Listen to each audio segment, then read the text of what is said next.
Hola, ¿qué tal? Muy buenas tardes a todas y a todos. Bueno, pues hoy llegamos a la sesión 17 de 17 de este taller que denominamos Responsabilidad con hijas e hijos ante la disolución del vínculo matrimonial. Y justamente el día de hoy vamos a tener el cierre pues con quien nos acompañó en todas estas sesiones, la jueza Ivette Anguiano Aguilar.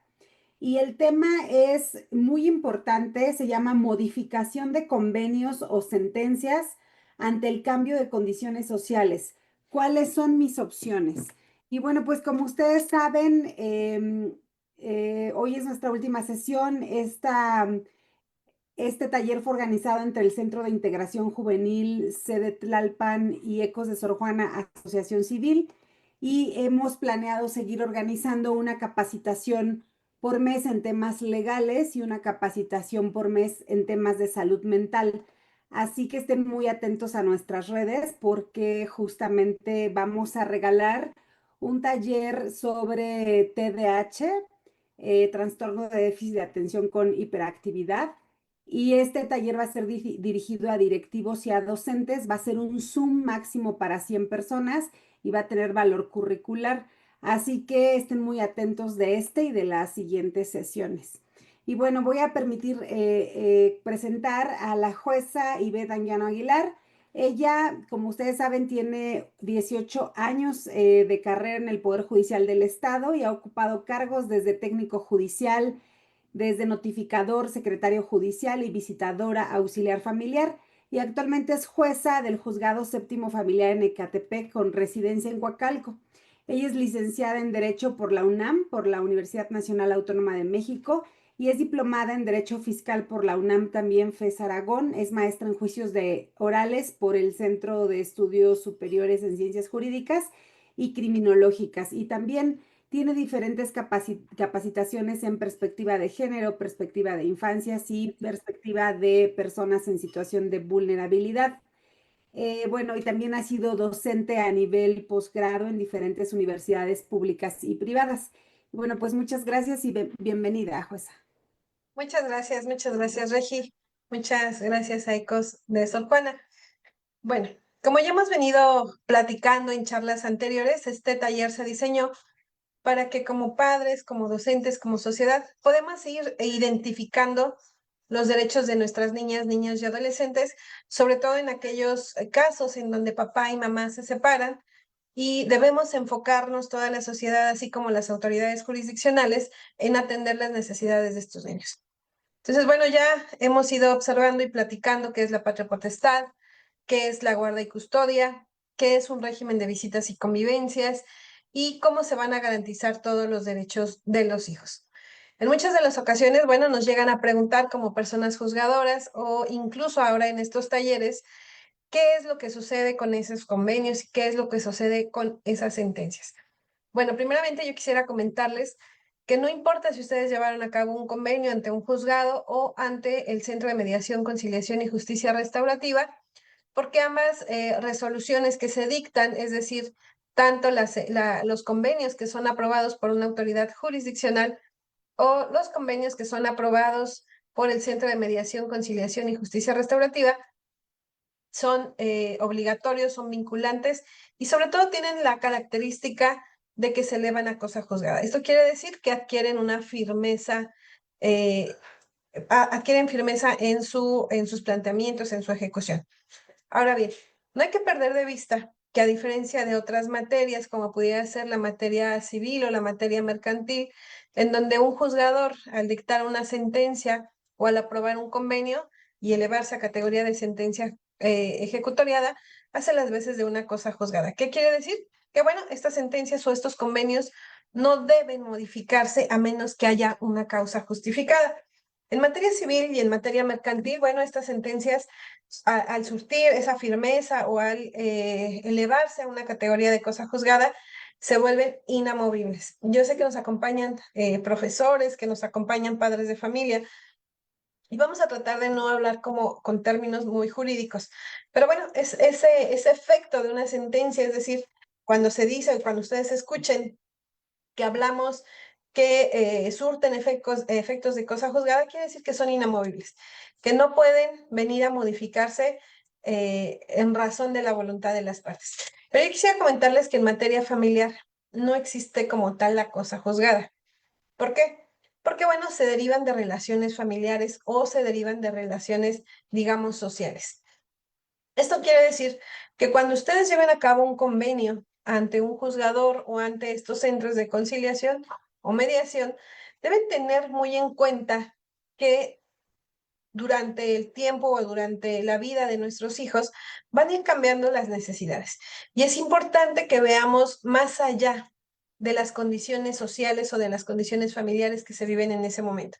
Por poner un ejemplo, si en este momento yo tengo un hijo o una hija que tiene 2, 3 años de edad, eh, definitivamente no vamos a establecer un régimen de convivencias o una guarda y custodia compartida, en donde el infante se vaya la mitad de una semana o una semana completa con mamá y otra semana completa con papá, porque nuestro hijo seguramente va a ir creciendo y sus necesidades van a ser diferentes. En muchas de las ocasiones, bueno, los juzgadores sí autorizamos estas guardas y custodias, digamos, compartidas, aunque la legislación del Estado de México no las categoriza como una guardia y custodia compartida, bueno, sí se permite si existen las condiciones.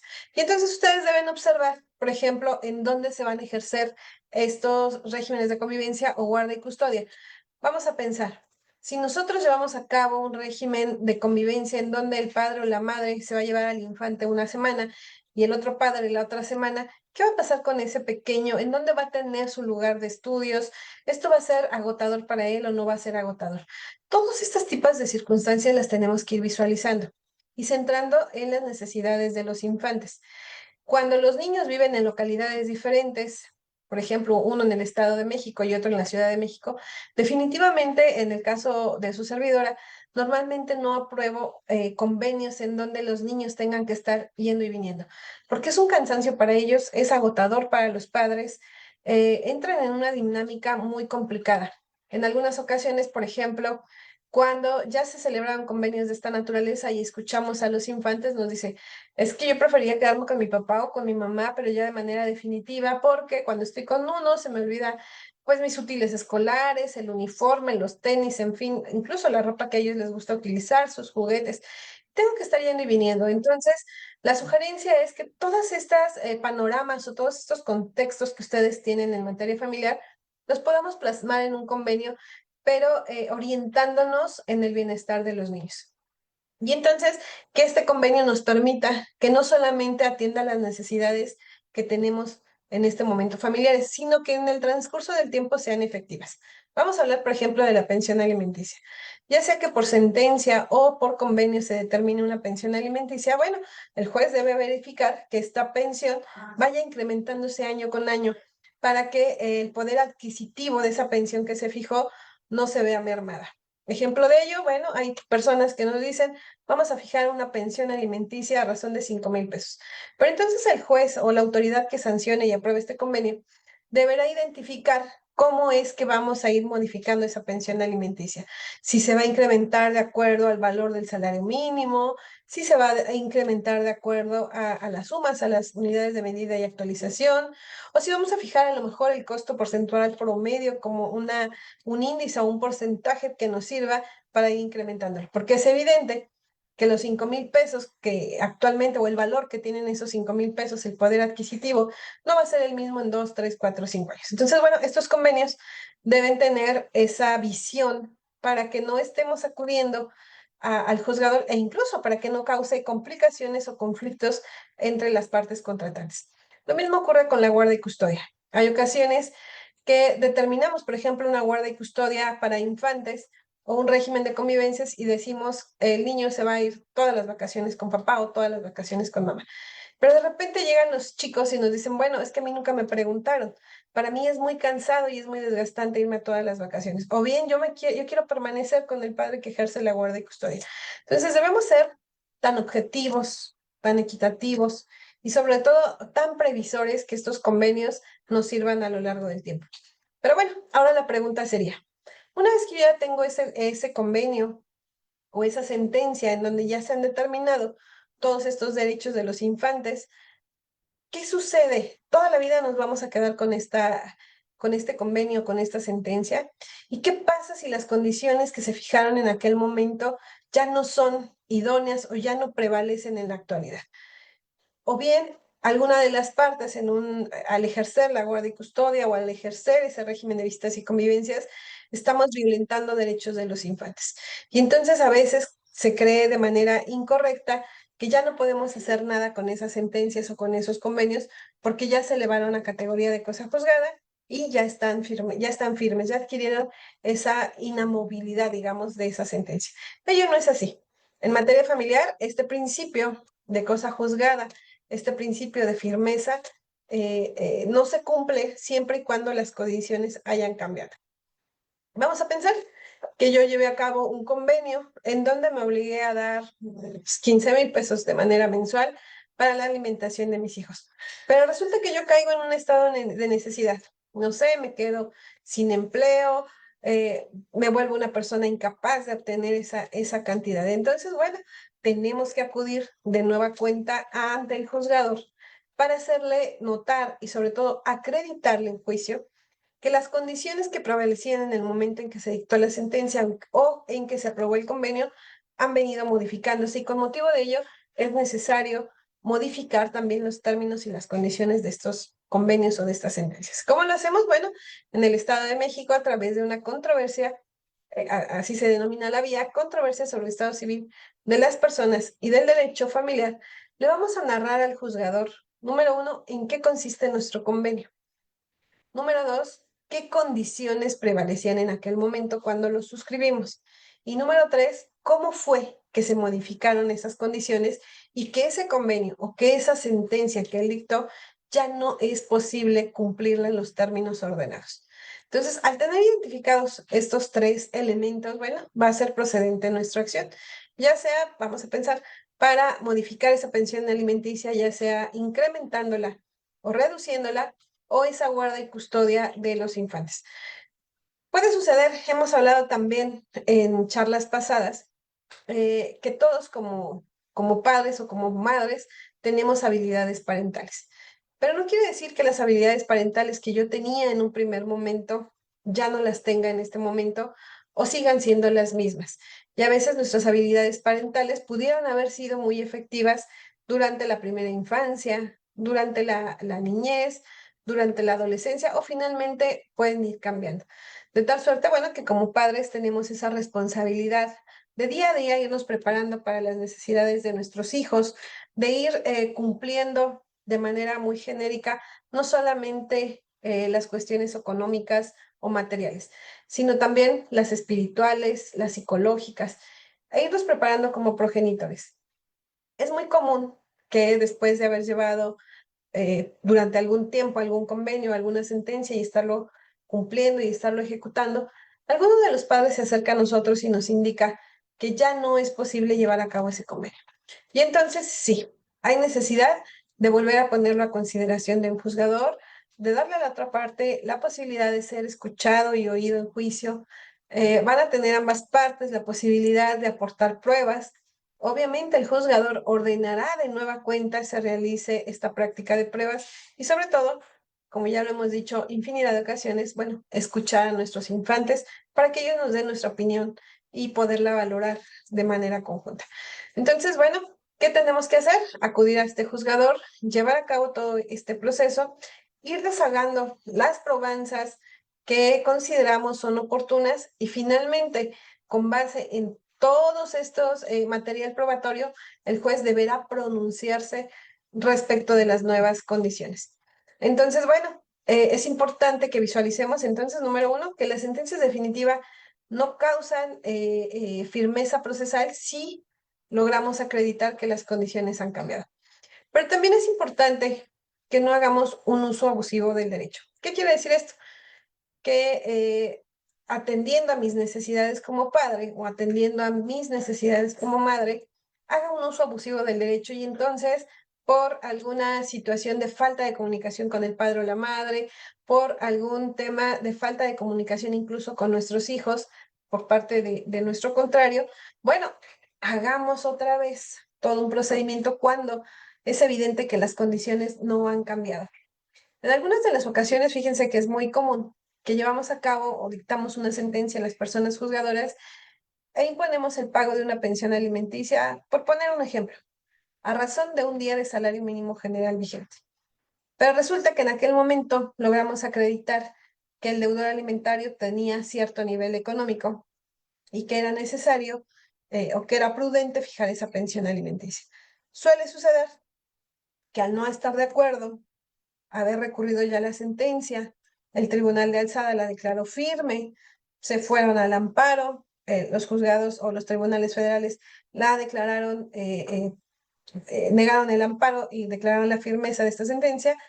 Bueno, al no haber alguna otra recurso idóneo para modificarla, ¿qué es lo que opta? Bueno, vamos a iniciar una modificación de esa sentencia. Y vamos a decir que las circunstancias cambiaron y vamos a decir que, bueno, aquella capacidad económica que yo tenía no la tengo hoy. Y entonces nos entramos en un nuevo juicio, en un nuevo procedimiento que sabemos a todas luces que va a ser improcedente, que no vamos a lograr modificar. Sobre todo porque en muchas ocasiones creemos que con el hecho de decir que nos quedamos sin trabajo o que ya no estamos laborando en el mismo lugar, nuestras condiciones o nuestra capacidad económica ha cambiado. Y ello no es así, porque como se ha venido comentando, la capacidad económica de una persona no solamente se va a determinar con el flujo de dinero que tiene de manera mensual o que tiene como recursos. También el juzgador ponderará la capacidad que tiene para hacerse de un nuevo empleo, la edad que tiene el deudor alimentario o la deudora alimentaria, el grado de estudios que éste tiene, las habilidades que tiene para hacerse de un nuevo empleo y las herramientas. Y sobre todo, a lo mejor el capital, no el capital, perdón, no el capital líquido, sino el capital en general con el que contamos para hacernos de los ingresos y de los recursos necesarios para atender obligaciones alimentarias. Por ejemplo, si tenemos un inmueble, si tenemos algún vehículo, si tenemos cuentas bancarias, si tenemos ahorros, porque puede ser que a lo mejor yo esté obligada a dar el pago de una pensión alimenticia a razón de un día de salario mínimo y en efecto me quedé yo sin trabajo, pero seguramente haré lo posible por conseguir un empleo. Pero seguramente si yo contaba con un trabajo formal, seguramente me dieron algún tipo de finiquito. Y entonces esto va a detonar que yo sigo teniendo la capacidad económica para hacer frente a estas necesidades alimentarias. Entonces, es bien importante que cuando acudamos a un juez para modificar este convenio o para modificar esta sentencia, estemos muy certeros de lo que vamos a exponer ante este juzgador. En primer lugar, bueno, verificar si en efecto esas circunstancias cambiaron o si solamente es una apreciación personal. Dos, poner siempre como prioridad el derecho de nuestros infantes, qué es lo que ellos quieren, cómo se sienten, tratar pues de no afectar su psique, su estado emocional, tomar las riendas como adultos que están ejerciendo una representación de infantes. Y en ese sentido, bueno, determinar si será procedente o no será procedente estas acciones. Y sobre todo no dejarnos llevar a veces por temas personales, por temas o por prejuicios de cualquiera de los padres o por malos entendidos. Yo les sugiero que si ya tenemos un convenio, si ya tenemos una sentencia definitiva y si ya llevamos todo un proceso que nos llevó a poder solucionarlo y hoy en día estamos percibiendo que las cosas no son las mismas, bueno, hay medios alternativos de solución a los conflictos, en donde nos enseñan a escuchar, nos enseñan a sensibilizarnos con la otra parte, nos enseñan a poner en primer lugar, bueno, las necesidades de los demás a las de nosotros. Porque de verdad, no es posible o no es jurídicamente adecuado, no es socialmente adecuado, no es favorable iniciar un procedimiento tras otro procedimiento. A veces, lamentablemente, llegan a un convenio y a los 2 meses ya están en otro procedimiento tratando de modificar ese primer convenio. Entonces, definitivamente, creo que será difícil pensar que las condiciones cambiaron. Y sobre todo, creo que más que hayan cambiado las condiciones, bueno, se trata de una situación de percepción, se trata de una situación que las partes han venido ocasionando en perjuicio de sus hijos. Y bueno, definitivamente el juzgador tendrá que valorar si esto es parte de una modificación o si simplemente se trata de, perdón la expresión, de un capricho de cualquiera de los progenitores el no permitir o el no querer cumplir con esos convenios. Hay miles de juicios o miles de procedimientos o miles de ejemplos que yo les pudiera poner, pero bueno, la charla de esta ocasión es para que podamos identificar ese tipo de situaciones. Así pues, bueno, a mí me gustaría saber mucho, Regi, si tenemos preguntas. Esta prácticamente es nuestra última charla, ya sea que tengamos en relación a este tema que hoy abordamos y que de alguna forma es muy concreto, es muy rápido, porque finalmente todos estos tópicos de los que hemos venido hablando nos ayudan a poder identificar estas circunstancias. Sí, antes de plantear estas dos preguntas, un poco me interesaría si puedes profundizar en el tema de la resolución de conflictos, bueno, estos métodos alternos de solución de conflictos, de controversias, porque entiendo que si ya tenemos un convenio, el papá y yo, de mis hijas, por ejemplo, y en este momento mi situación económica mejora como mamá y él, su situación económica y laboral a través de los años no está bien y acordamos que vamos a reducir el costo o la cantidad que deposita de pensión. Entonces, la pregunta sería, si lo hacemos ante un juzgado, ¿cuánto tiempo lleva aproximadamente, o sea, en la realidad? O vale la pena ir, como tú dices, con un mediador, bueno, un facilitador.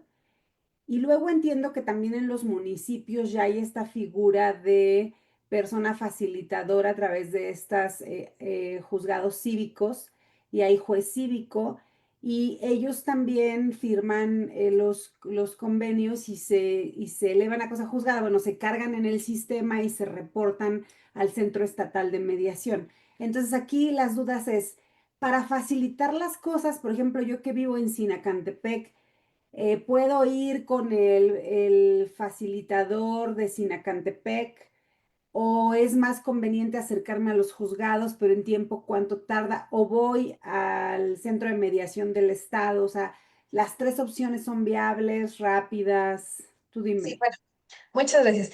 Eh, en el caso de los juzgados familiares, si ustedes presentan un convenio, es decir, si yo ya estoy totalmente de acuerdo en modificar ese convenio que ya en algún momento llevé o esa sentencia, bueno, a través de un procedimiento judicial no contencioso, que solamente es una solicitud en donde le dejo muy claro al juez cómo voy a modificar ese convenio. No hay mayor trámite, el juez lo admitirá, verificará que esas cláusulas que están ahora proponiendo modificar no se encuentren o no sean contrarias a la moral, al derecho, a los principios y a los derechos de los infantes. Si mi convenio reúne los requisitos, bueno, el juez no va a hacer más que mandarnos a llamar y pedirnos que ratifiquemos. Es decir, ese procedimiento nos lleva 5 días, ¿no? Sobre todo porque además los jueces familiares en ese tipo de asuntos tenemos que darles audiencia de manera inmediata, incluso muchas veces ya no damos audiencia, les decimos vengan a ratificar en compañía de abogados patronos, pero ahí ya las partes tienen muy claro qué es lo que van a modificar. Esa es una opción. Otra opción es cuando yo no tengo muy claro y finalmente a lo mejor tú y yo, Regi, no estamos en desacuerdo de algún punto del convenio. Yo sí le sugeriría que antes de iniciar un procedimiento iniciáramos con estos métodos o técnicas para llevar a cabo convenios, es decir, se llaman medios alternativos de solución a los conflictos. Estos medios alternativos podemos optar por diversas posibilidades. Uno de ellos es ir ante el Centro de Mediación, Conciliación y Justicia Restaurativa del Poder Judicial del Estado de México.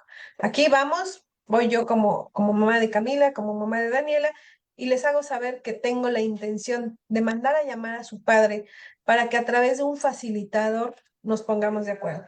Entonces, bueno, sin escuchar más, este mediador va a mandar a llamar a esta persona con la que yo quiero llegar a un convenio y nos va a ofrecer soluciones del por qué sí, del por qué no, y nos va a enseñar a mediar, nos va a enseñar a sensibilizarnos.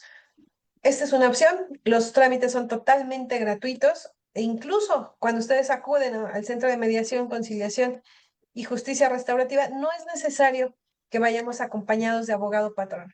basta con mi voluntad.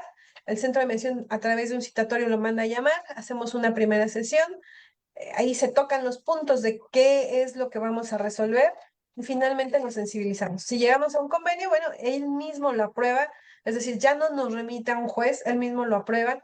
Ellos son personas que cuentan con una certificación y que además por disposición de ley, al aprobar estos convenios, se sancionan y se elevan a la categoría de una sentencia, es decir, de cosa juzgada.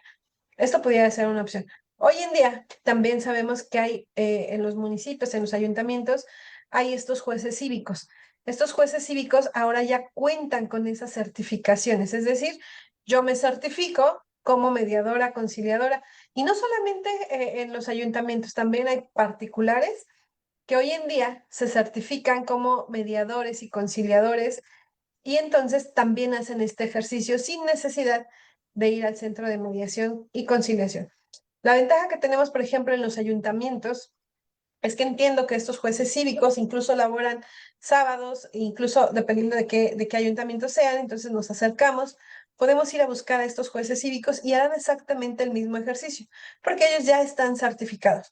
Habrá algunos ayuntamientos, en este momento no tengo el número, a lo mejor valdría la pena que posteriormente lo comentáramos, cuáles son los municipios que ya cuentan con jueces cívicos ya certificados y que finalmente conocen estas estructuras.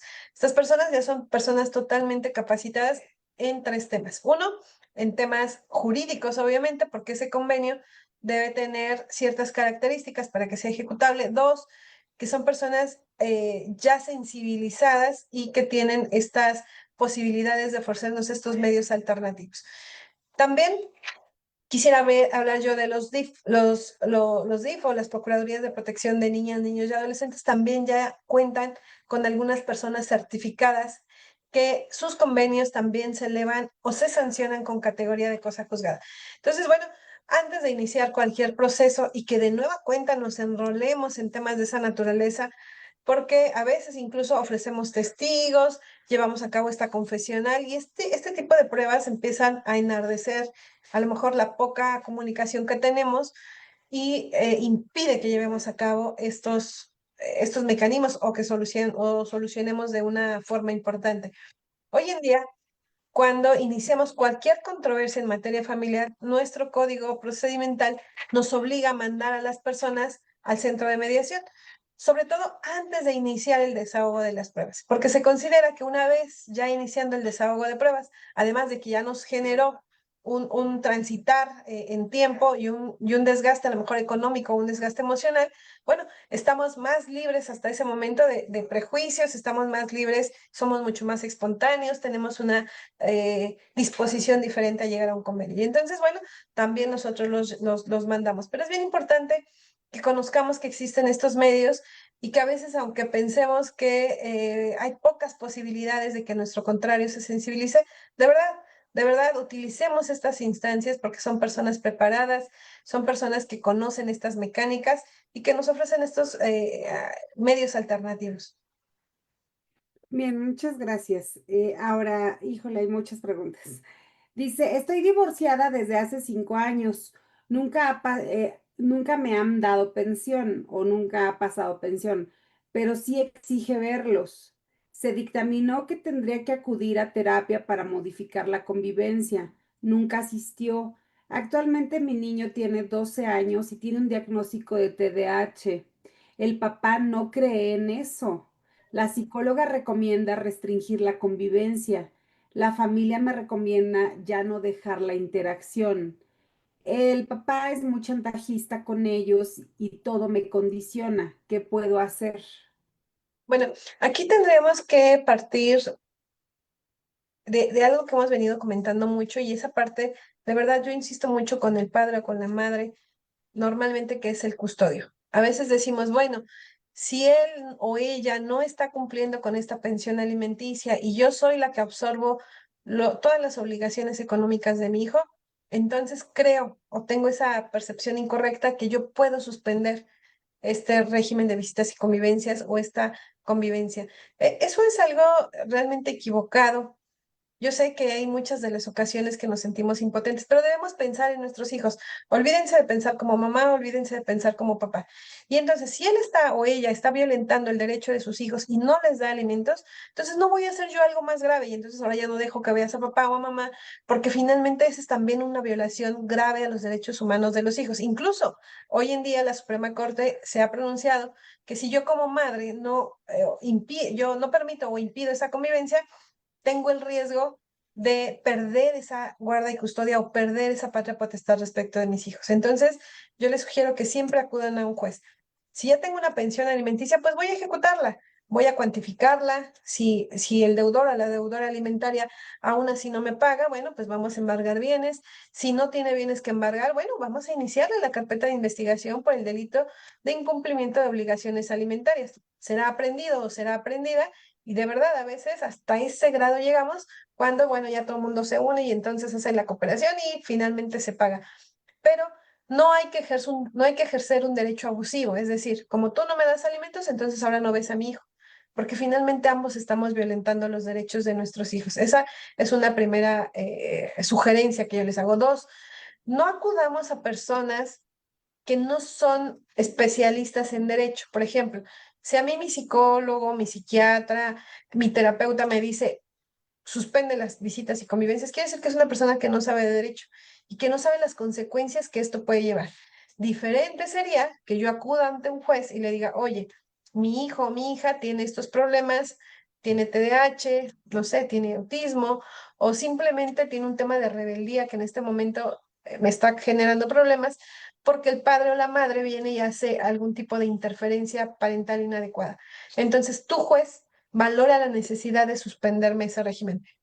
Seguramente la persona juzgadora mandará a llamar al infante, mandará a llamar a una psicóloga y entonces establecerán cuáles van a ser esos mecanismos, ya sea de una suspensión definitiva, perdón, de una suspensión provisional de el ejercicio de convivencias o bien tal vez implementar mecanismos adicionales para que se cumpla en la forma que consideremos. Ya habíamos hablado que a veces hay necesidad de irnos a una convivencia supervisada, a una convivencia de tránsito, incluso a una convivencia psicopedagógica, en donde esté y se lleve a cabo a lo mejor a través de la Procuraduría y poco a poco a través de juegos vayamos implementando y fortaleciendo el régimen de convivencias.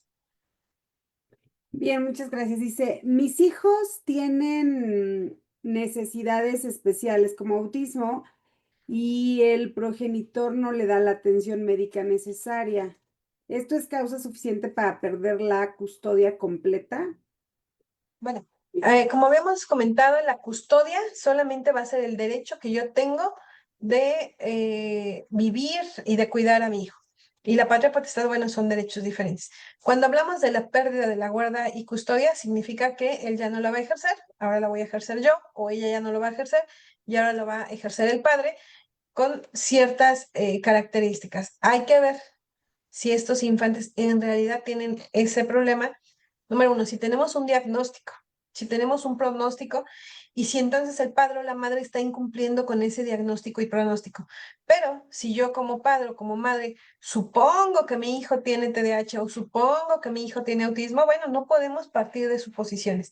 Que sea el especialista en derecho quien nos diga y que sean los especialistas, los peritos, quienes nos digan si en efecto hay esa condición.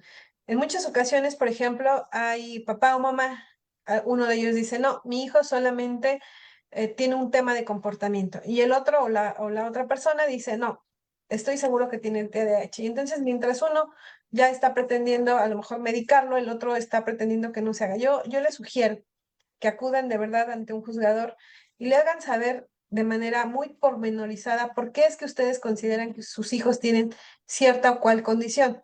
Si ustedes ahora cuentan con IMSS, ISSSTE, ISEMIN, ISFAM, cualquier tipo de servicio médico, bueno, pues vayan con un neurólogo, vayan con un psicólogo, vayan con un psiquiatra, porque entonces será diferente que yo llegue ante el juez con un diagnóstico y con un pronóstico a llegar totalmente en cero y entonces ustedes nos van a ayudar a avanzar mucho más rápido en el procedimiento.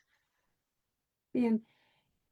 Bueno, ¿es necesario acudir con abogado o puedo presentarme yo sola a cambiar el convenio?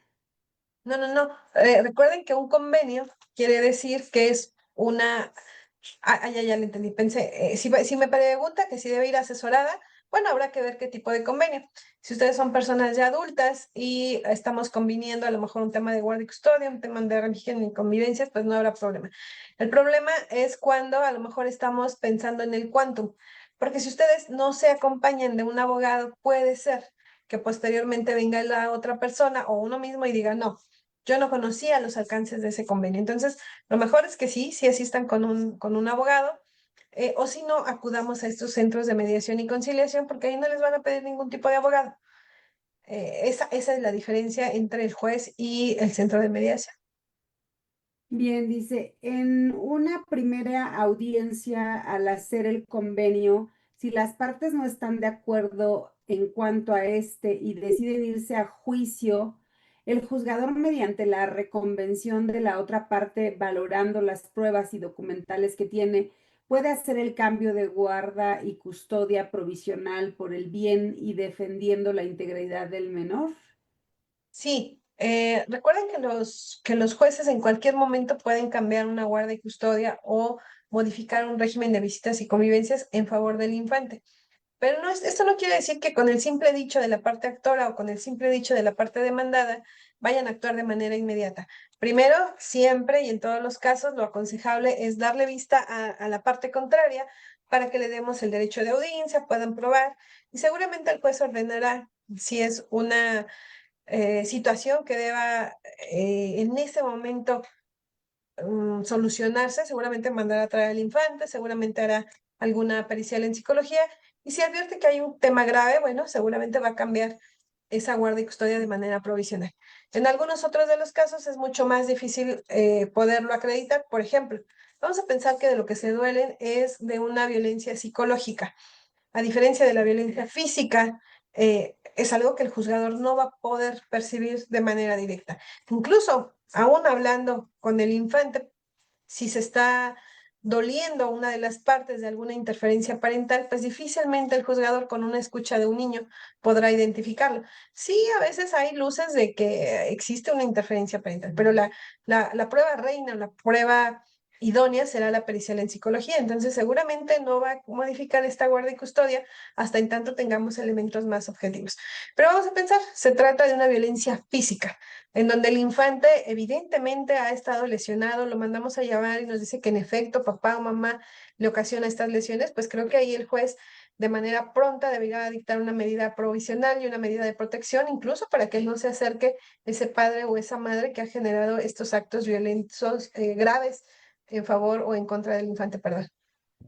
Bien, y sigue muy reiterada la pregunta de si el papá no tiene trabajo, si el papá no tiene dinero, si el papá no cumple con la pensión, ¿lo dejo o no lo dejo ver? Yo creo que ya les contestaste, pero quizás entiendo que, o sea, ya entendí que son dos cosas diferentes, ¿no? Obviamente, una cosa es el que el niño tiene derecho a ver a papá o a mamá independientemente de que esta o este tengan o no dinero. Y otra cosa es el incumplimiento de esta pensión, ¿no? Entonces, por un lado, yo como mamá sí dejo que el papá vea a mis hijos, aunque no me dé no dé la pensión, pero por el otro voy y promuevo ante el juez que no estoy recibiendo desde hace tantos meses o años esa pensión y entiendo que se contabiliza y en algún momento me tendrán que dar todo lo que se debe y si no tiene el dinero se puede ir a embargar y si no a una cuestión penal, ¿correcto?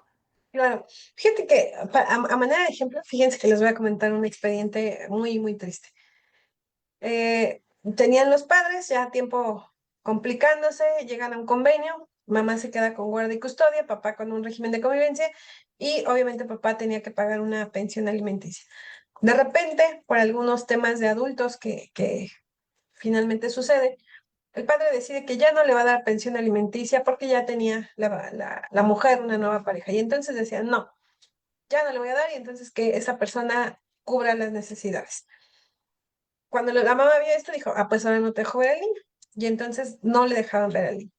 Durante el procedimiento se insistía con la madre para que dejara ver a este infante, no lo hacía. Se mandaron al centro de convivencia nos decían no hay. Y por otra parte, el padre seguía incumpliendo, incumpliendo y los incidentes de liquidación seguían avanzando. A mí me pareció en un primer momento muy, híjole, muy fuerte la decisión que tomó en aquel momento la juzgadora que era mi titular. En ese momento yo era secretaria de acuerdos y dice, bueno, ambos padres están violentando gravemente los derechos del infante. Mientras el padre no le da alimentos y no permite la subsistencia, la madre está ocasionando un daño psicológico en los infantes.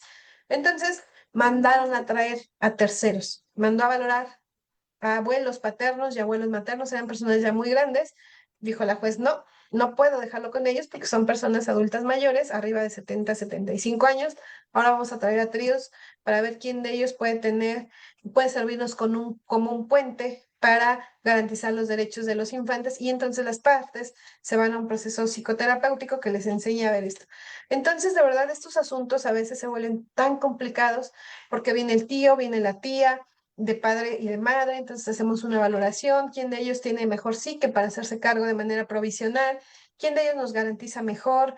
De repente veían al papá y a la mamá unos días en centro de convivencias, los niños ya estaban hartos de ir al centro de convivencias, mejor uno de ellos logró cumplir los 18 años y bueno, finalmente lo resolvieron después de 3 años de proceso.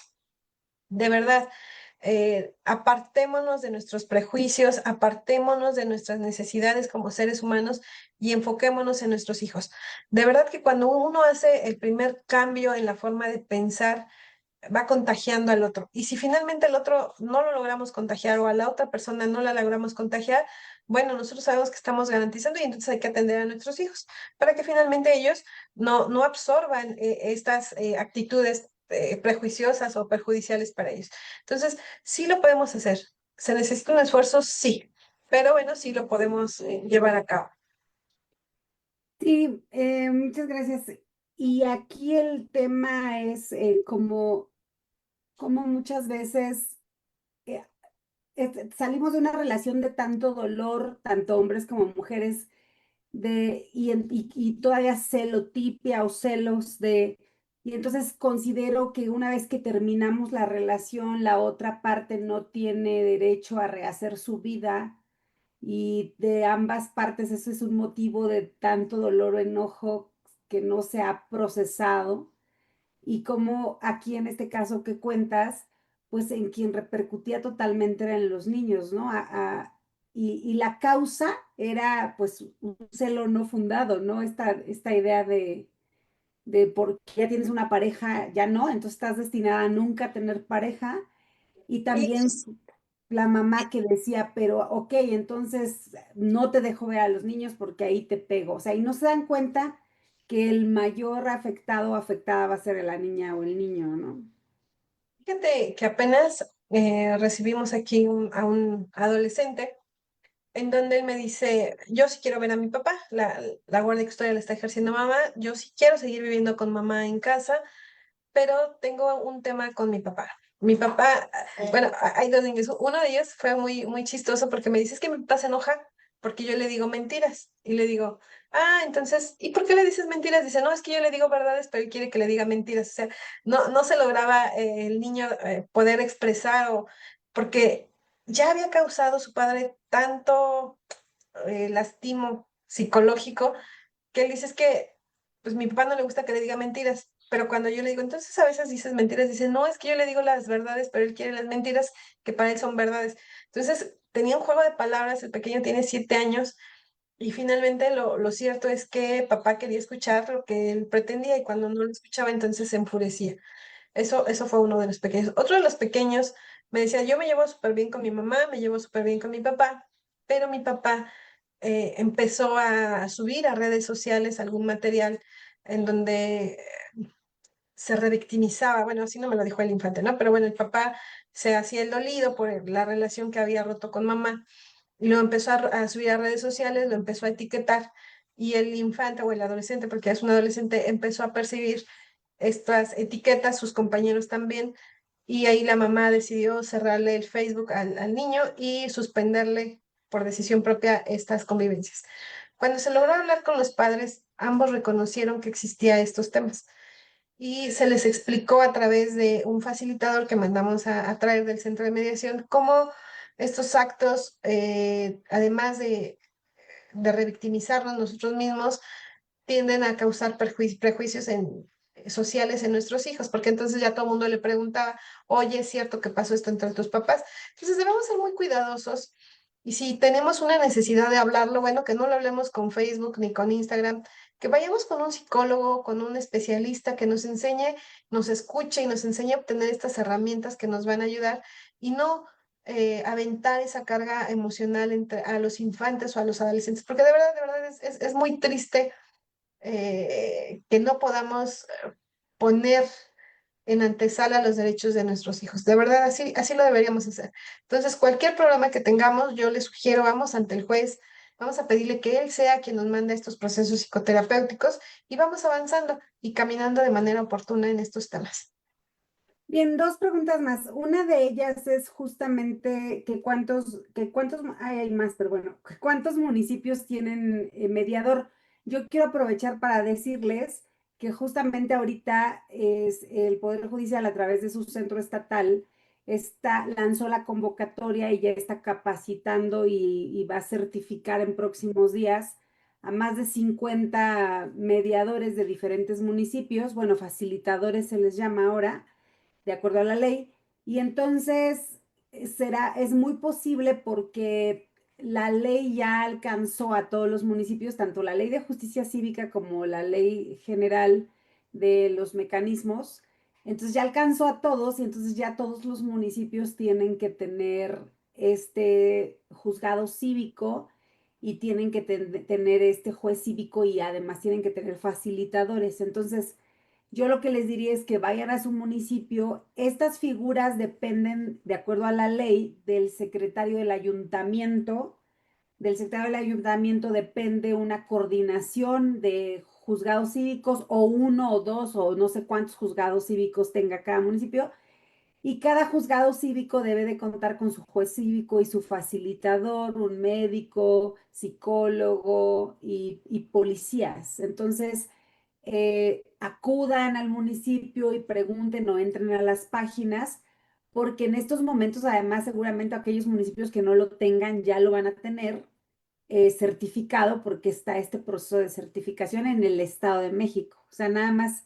Incluso yo me atrevería a agregar a esa recomendación, también acudan, el Poder Judicial en cada distrito judicial tiene estos centros de mediación.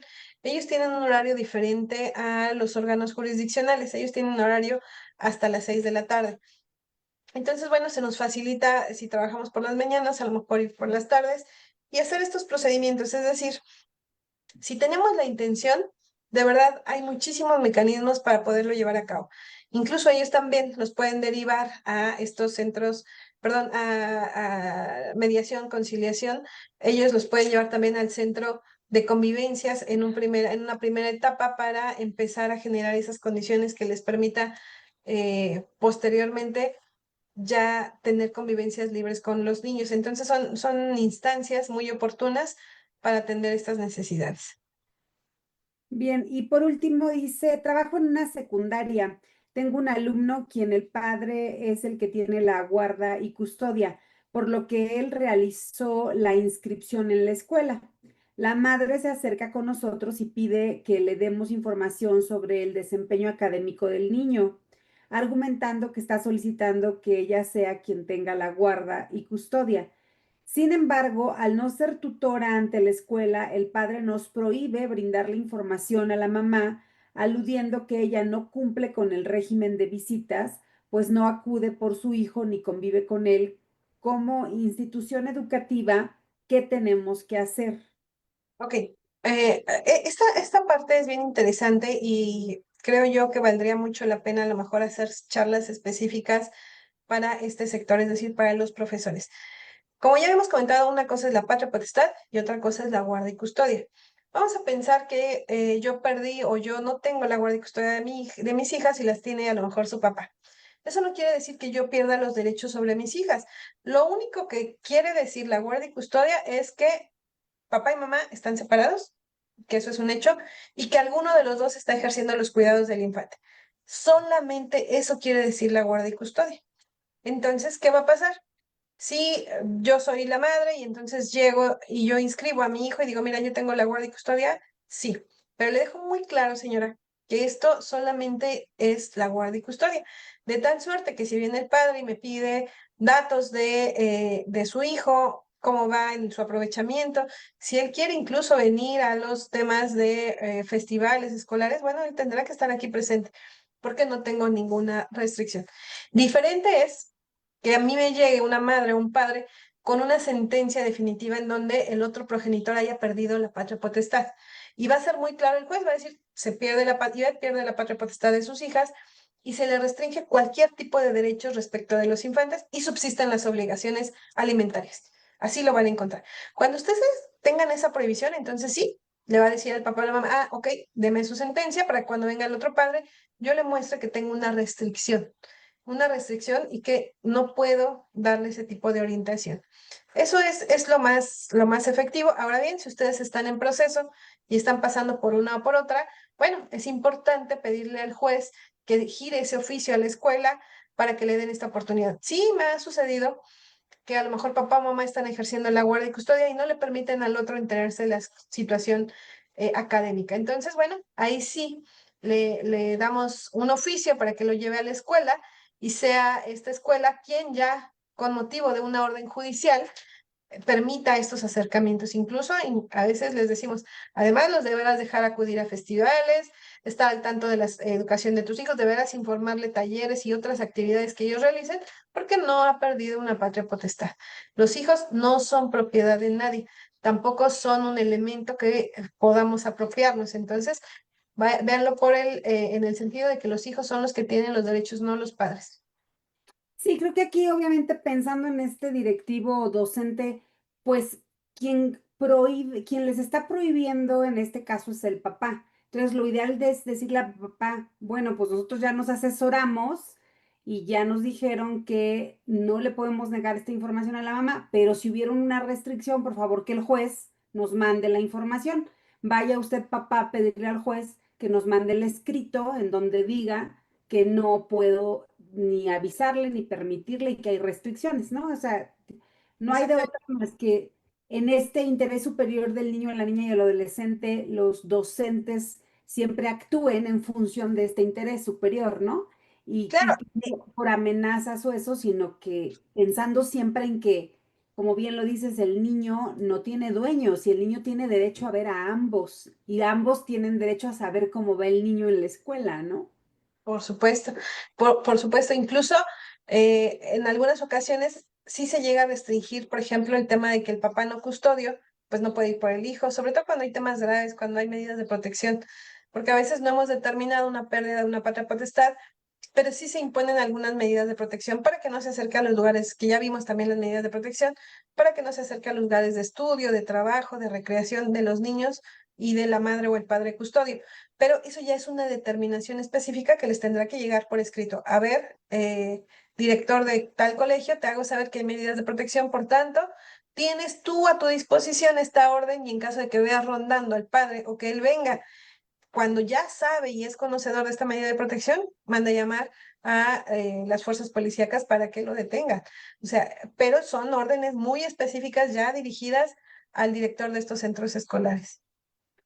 Bien, jueza, y solamente dice, está permitido que un papá, es que aquí dicen que no tiene la guardia y custodia, pero ya explicaste que aunque no la tenga, pues tiene derechos, ¿no? No ha perdido derechos. Pero aquí viene lo contrario. Dice, está permitido que un papá suba fotos a redes sociales de los menores sin importarle la seguridad e identidad de los niños y solo para quedar como un super papá, a pesar de que no tiene la guarda y custodia. Bueno, habrá que pensar, porque bueno, finalmente creo yo que sí tendríamos, sobre todo cuando uno de los padres no está de acuerdo en que se suban estas imágenes, bueno, tendríamos que ver qué tipo de exposición es la que se realiza. Si yo subo una foto de mi hija haciéndole un pastel de cumpleaños y haciéndome pasar a lo mejor por una madre muy cumplida cuando no lo soy, bueno, creo que finalmente eso no le va a perjudicar. Si se dan cuenta, fíjense cómo en el tinte que lo decimos, ¿no? Está haciendo Ivette una supermamá cuando no tiene esas características. Entonces, estoy partiendo de un prejuicio. de un prejuicio como mamá o de un prejuicio como papá. Ah, pero claro, si yo advierto, fíjense que muy, muy terrible en un expediente, era una niñita muy pequeñita, entonces, bueno, los papás se imputaban o se atribuían conductas que lesionaban a la niña en cuanto a omisión de cuidados. Y de repente uno de los padres me oferta como pruebas, fotografías de las partes íntimas de la niña, en donde estaba pues muy, muy rosadita. Y entonces me exhibió como 30 fotos. Ahí sí le restringí a ese padre o a esa madre, no puede estar fotografiando a los infantes. O sea, definitivamente esto no hará prueba en un juicio, porque no sé si incluso esas fotografías corresponden al niño, pero sí lo está exhibiendo. Entonces, a ambos padres se les hizo este apercibimiento para que dejaran de exhibir este tipo de pruebas. Entonces, bueno, hay que ver qué tipo de exposición es la que el niño o la niña es burla. Por ejemplo, también hay alguien subía una foto y decía, me conseguía esta papá o esta mamá de mis hijos y yo quería una como esta, y entonces hacía hay una comparativa, pero ponía el nombre del adolescente. Entonces, bueno, definitivamente eso sí es una exposición, y también hay medidas de protección para ordenar que primero de manera voluntaria esa persona baje de inmediato esas fotografías, porque evidentemente las había subido, y empezar a poner estas medidas de protección. Pero bueno, vamos a actuar de manera siempre muy prudente. Vamos a partir del hecho si es un prejuicio propio o si en realidad sí está vulnerando algún derecho de nuestros hijos, y entonces pues ahí tomar cartas en el asunto de manera oportuna. Sí, pues muchas gracias. Yo quiero agradecer al DIF Acambay, a Casa del Niño DIF Pachuca, Hidalgo, a CONALEP, a Villa Victoria, Tultitlán, a Sinacantepec, a Temoaya, a Ixtapaluca, Centro Cultural Londres, a la Escuela Secundaria General José María González Arratia en San Mateo, Ixtlahuaca, México, al TEC de Estudios Superiores de Oriente del Estado de México, a Guanajuato y a todas las personas que nos acompañaron en estas sesiones, porque la verdad es que las preguntas que nos hacen, uy, siguen saliendo más preguntas. La verdad es que todas estas preguntas que nos hacen son pues muy buenas porque aprendemos todos y todas de sus experiencias y de sus preguntas. Yo quisiera decirles que vamos a mantenernos con estas capacitaciones por lo menos una vez al mes. Vamos a organizarnos a ver si la jueza Ivette quiere seguir de manera Por gratuita supuesto. ayudándonos.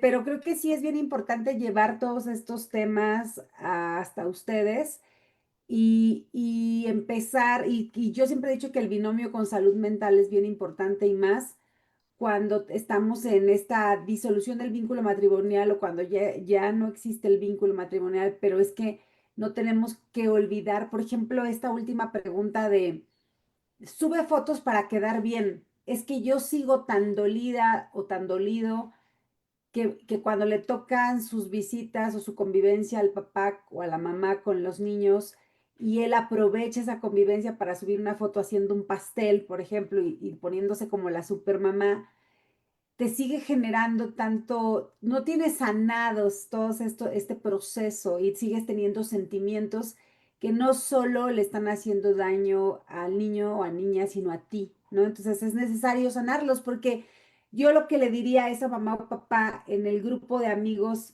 que yo tengo, cuando alguien sube imágenes con sus hijos, nosotros lo criticamos, pero más bien justo porque estamos en un grupo de temas de seguridad. Y entonces decimos, no, porque la seguridad y la extorsión, y no, ¿sabes?